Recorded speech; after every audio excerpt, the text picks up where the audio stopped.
Today I wanted to talk to you about the spirit of fear, how we can not only identify it working in our life, but also how to counter it and what we can do to get back into alignment or having more faith, right? The idea is that faith literally counters our fears. So the first sign that you are either operating in a space of fear, or fear is what is at the helm of your life. It is literally what is driving your actions, reactions, your emotions, is that you forget who you are.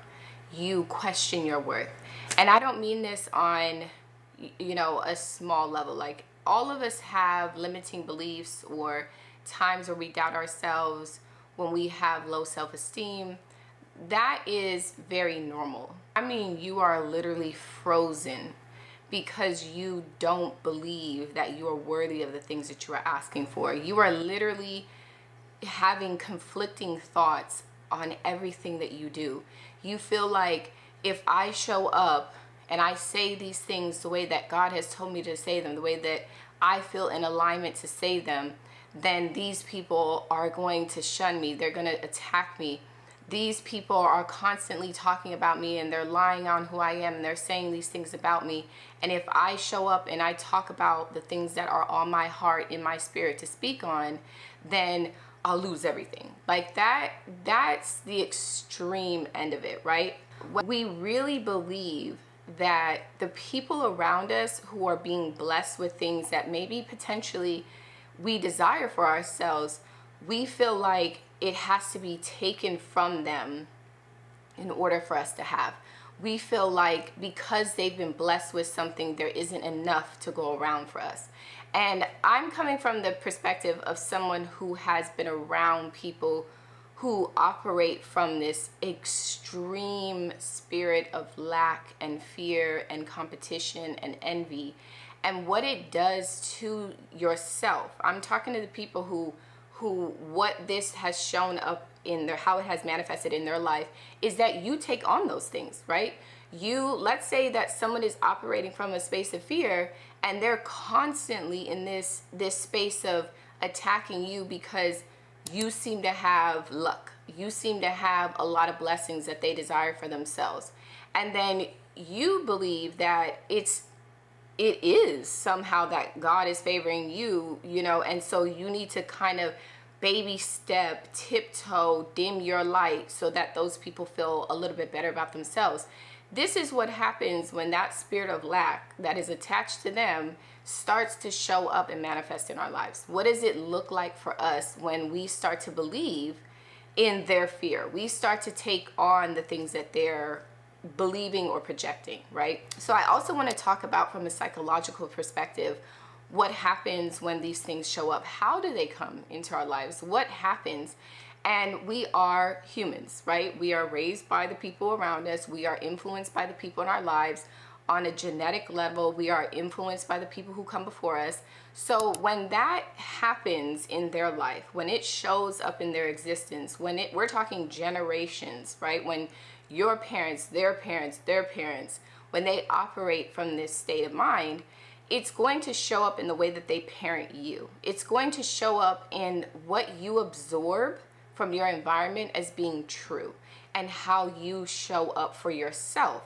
Now, some of us can have people like this in our lives, but there's this thought, there's this spark of curiosity that says this is not the way that things should be. We shouldn't be believing in this, teaching this to our children, absorbing this for ourselves. You start to question your reality based on maybe what you see other people are doing, or that there is a connection to something higher than yourself, whether you call that God or not. I just call it God. So if I believe that what I'm connected to has more courage, more strength than I do, I'm not going to let the people around me determine the way that I view myself. But when I have been operating in a space of fear, I really did believe that it was better for me to literally not get the attention of people like this. We ask them what they think. Okay, we're getting derailed by their bad advice. Okay, we're trusting them over what God has already told us we're supposed to be receiving or what we're supposed to be doing, especially when the things that we're called to do go completely against what is considered normal in this space, right? And the reason is because, and I know most of you have heard this quote, when God removes people in your life because he's heard things that you haven't heard. He's seen things that you haven't seen, right? This is why we have to trust when certain people are removed from our space. We have to trust when certain people just sort of like, not without any kind of anger or craziness, but they disappear from sort of the fringes of our life. Or you do have, when you're trying to hold on to people, especially if it's family or friends, when you guys have a major, disagreement or something happens, they do something so outlandish, so outrageous that you have no choice but to distance yourself. That's when you know God is working in your life. That's when you know that God is really trying to remove people right now, because the blessings that are coming from you, they don't deserve to be attached to them. They don't deserve to reap the benefits of that. And if he relies on you to do it, because your spirit, your heart is so full and so big, you're not going to do it. You're not going to remove these people. So it has to become so damn clear that your boundaries are so violated that you have no choice but to pick up the armor of God and literally remove these people from your life, okay? And so sometimes, like, this is why I'm saying we don't want to operate from a spirit of fear, because sometimes things will happen that require you to show up in a way that you would never in your wildest dreams have imagined that you were called to. And I mean, in court, testifying against somebody, or you're filing paperwork because these people have done X, Y, and Z to you, or you are no longer associating yourself with core people in your family because of their behavior. There are times when God is going to ask you to lean in on your faith, on the things that you cannot see, and trust that you are in alignment by doing what you're supposed to. And when we lead with fear, when we're too consumed by what will the world think, what will people think about me not talking to, these people in my family, we miss out on our blessings. And not because we are not worthy of them, not because they just disappeared from the ethers, but because we're not allowing ourselves to show up in the way that we're called to, right? Let's say you're called to make YouTube videos and you have a regular 9-to-5, but the path of this space would lead to financial security, financial abundance. But again, you're afraid to do that because the things that God has put on your heart to speak about, people in your life would think you're crazy if you were talking about them. People in your life would judge you, or you think they would, right? And then you let that literally sink into your mind, into your spirit, and now you're hanging out within your body, and you no longer feel it is safe to do the things that you are meant to do by faith. And the money that would have come is no longer arriving. Not that you can't tomorrow pick up the camera. That's not what I'm saying. I'm saying that it is right now just sitting in you, and you're just like, I can't do it. That's what I mean when I say your blessings can pass you by, or you can miss out on your blessings. It doesn't mean that it cannot come back to you or that it's now somebody else's.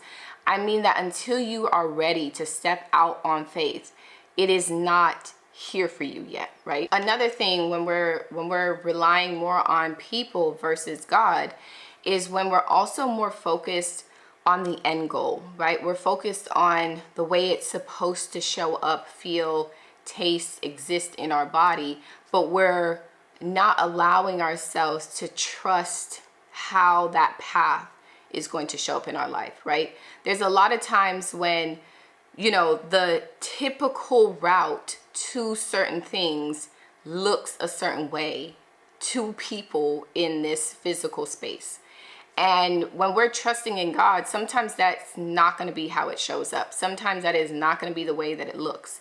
And when we're more interested, or we're more panicked about getting to the thing that we desire, sometimes that can cause us to operate more from fear and anxiety versus in alignment and trust. Another sign that you or people around you are operating more from a space of fear is that you disregard your own discernment. Your discernment is literally the greatest gift you could ever ask for, period. Your greatest spiritual gift you could ever receive. And sometimes we downplay how magical discernment really is because it just seems so obvious. Maybe, you know, sometimes we just think like, oh, well, you take it for granted how much you use your discernment, or that your discernment, whether you call it intuition or discernment, how spot on that is, because you're used to people around you either A, downplaying it, or, you know, you just don't think of it as being special. But there are so many people who lack discernment, who, even though they believe that they have discernment, they'll talk about it as if discernment is their best friend, but their life shows that they don't use discernment in their everyday life. That's why I'm saying not only having the gift of discernment, but also being able to use it properly is also a gift of discernment. When we use our discernment, this means that when, let's say we're invited to go somewhere, right? We're invited to do something and you say yes, but in your spirit, you really feel like you should have just said no. You really don't feel like maybe it's in alignment to be around these people, or you're just being told you need to take your behind home and rest. And you decide, even though I've said yes, even though my friends or whoever it is that I've committed to may not understand or agree with this, I'm going to still tell them no. And, you know, let's say they have a problem with it, but then the next day you find out that they got into a car accident and they died. Now, that is a very extreme example, but that's what I'm saying. There are things when you trust in God, your life can literally change. It can change not only the trajectory of your life, but the way that other people around you are activated, or the way that they now show up in their life. And this is what I'm saying, you know, really acknowledge that gift of discernment and recognize it as truly a gift. And if your ability to listen to that is on point, your life can change. So the way that this has shown up in my life in so many ways is when I've broken up with certain people, when I have asked God to intervene on certain things, if like I have something in my spirit where it feels like this isn't right, I have prayed about these things to figure out, to clear my mind, right? So I am not trusting on my own understanding. I am literally saying, I don't know. I don't have the answer. Discernment is literally saying that you are not sure if you're making the right choice, and therefore you trust in God. And a lot of times people who are not used to that energy will act like it's not the right thing to do, but I'm telling you, we don't care about these people, okay? When you are not operating in a spirit of fear, you know that your discernment is not only a gift, but it's something that you need to listen to. The next point and sign is that you fear growth and you operate from a place of lack. This can mean that the dreams that we wish to realize and manifest in our lives, we don't do it, right? And not because we don't think we're capable. Fear tells us that if we get to a certain level, other people are going to attack us. If we don't just try and get by with the little that we have, people are going to say that we're greedy, or we shouldn't have this, or that's not of God, or this isn't right, or we shouldn't. And they're going to put their negativity onto us. And when we're operating from that space of fear, or we're allowing ourselves to not see things clearly, we are literally saying that that way of thinking is more important to us than what we've been called to do in our lives. And you'll know, right?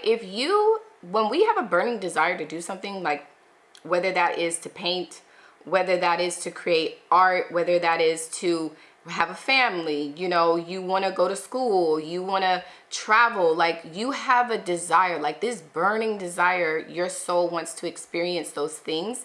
But if you're operating from this space of fear, then you're literally saying anything outside of my comfort zone is not only scary, but it's bad and I shouldn't do it. And when people around us are operating from that space of fear, and they fear growth, you'll see it, right? These people will not want to, let's say they have a business and they want to grow their business, but they don't want to take the time to learn how to create the website in order to put their business online. They don't want to upgrade the systems that they have in place in order to make things flow more seamlessly, right? But then they see you start a business, and now because they operate from a space of fear, because they operate from a space of lack, they don't want to see your business grow. So they come and act like, well, you shouldn't even be in the space of business because I'm in the space of business and you're copying me.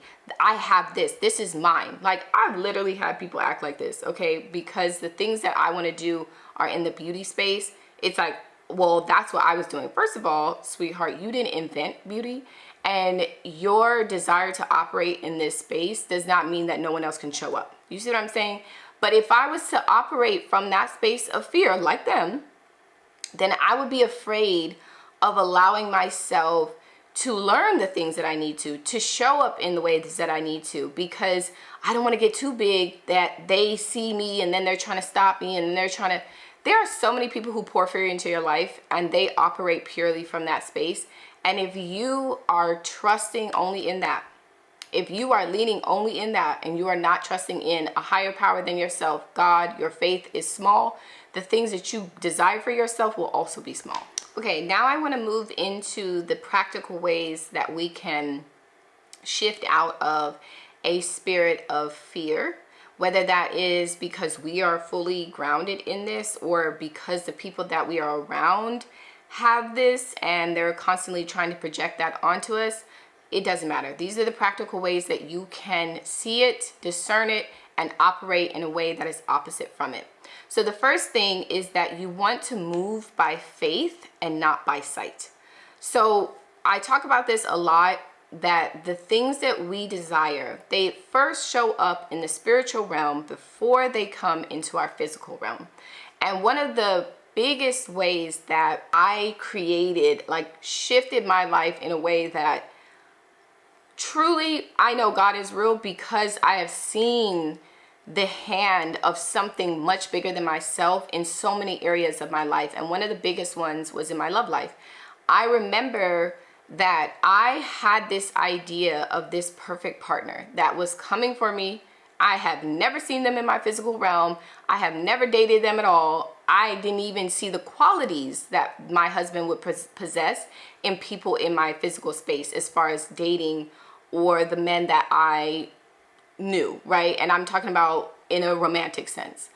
And for me, not only did I get clear on what I desired from my partner, but what changed for me was when I asked God to help me recognize them. When I asked God to help me shift into the kind of person that would not only recognize my partner, but also welcome in their love, right? Because when you think about the way that generational traumas, generational patterns show up in our life, the way that they do on a genetic, psychological, spiritual, mental level is that they show up in our environment, right? They show up in the people who raise us. They show up in the way that those people teach us to value ourselves.